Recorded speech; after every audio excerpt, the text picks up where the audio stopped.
In this video, we'll be looking at how to customize the event message for a single location. Please refer to our other video for details on how to customize the event message for all locations. To start, select the configuration button as highlighted. In this example, we're going to edit the standard alarm message that is generated when a non-door sensor is activated. So, select the Sensors tab to start the edit process. Here we can see that I have already created the fire sensor we're going to use, which by default will produce an alarm C2 event when activated. To edit that event message, select the Configure button. Then select the Messages tab. As we are editing the alarm event, first we need to select it from the list. The reason we are able to customize messages is that the actual data coming from the controller is the C2 state code. When multiport receives a C2 state code from a sensor, it searches the database to see if there's an entry that matches the address and the state code where the event originated. If there is a match for both the state code and the address, then multiport will use the message in that entry. If there is no match for the address, then it will use the default message associated with the C2 state. Running this way, multiport always ensures that a custom event message for a specific state code will always take priority over a default event message. To customize the message, just type in the new message into the highlighted box.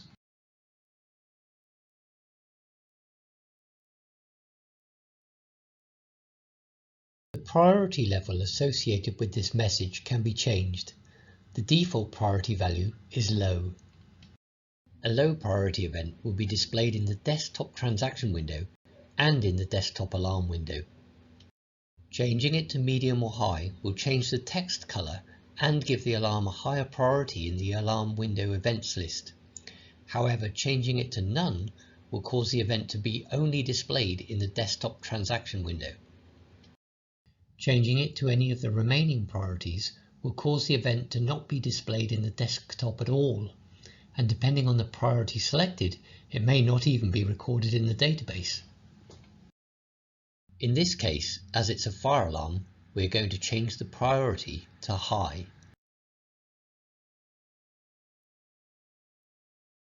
And when this event is processed by multiport, we can use the icon option to change the icon image on a plan as a visual alert. Icon images are listed alphabetically, so press the letter F repeatedly or scroll down to get to the Fire 2 icon and select it.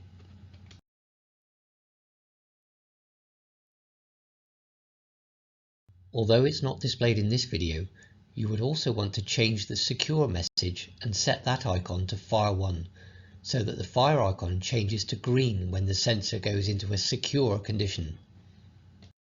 The sound option will allow the system to play a WAV file whenever this event type is processed through multiport. For this example, we're going to select the Attention option so that the alarm is read out using the Microsoft Voice Synthesizer, along with any associated instructions.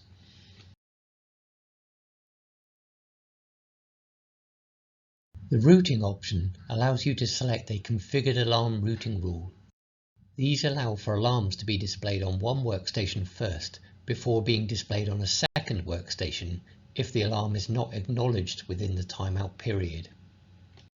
Any instructions typed in here will be displayed in the alarm window instructions column when the event occurs, and if the Attention Sound option is selected, it will also speak out these instructions. We are going to enter some instructions to be associated with the fire alarm activation event. Then select the Location tab. This will allow us to place an icon for the sensor on a plan. Using the drop-down menu highlighted, select the plan where the icon will exist.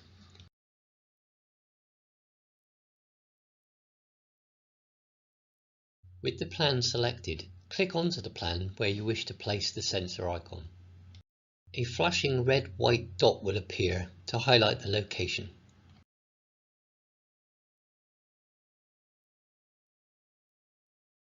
Select OK when finished, and then select Save and Close to complete the process.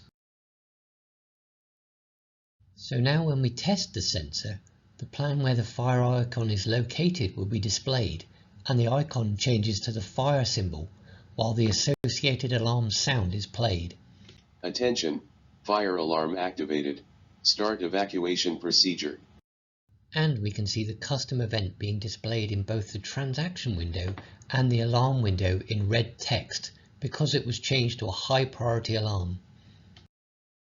And we can also see the instructions logged in the alarm window. And finally, although we did not show the customization of the secure C1 event, we can see that the icon changes back when the alarm is deactivated. And that's all for this video. Thanks for watching.